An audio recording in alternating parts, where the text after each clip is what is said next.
shopping, got some snacks. We're headed to Walmart to re-up on a few things.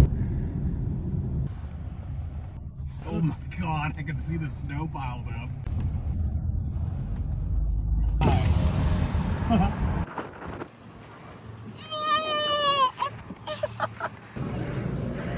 You see?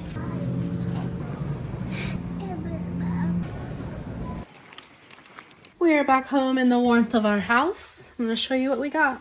We secured 2 more milks for Elliot. We grabbed a cottage cheese and a vanilla yogurt.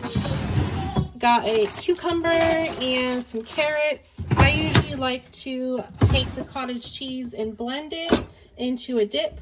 We got Colin a few sodas. We got creamer here.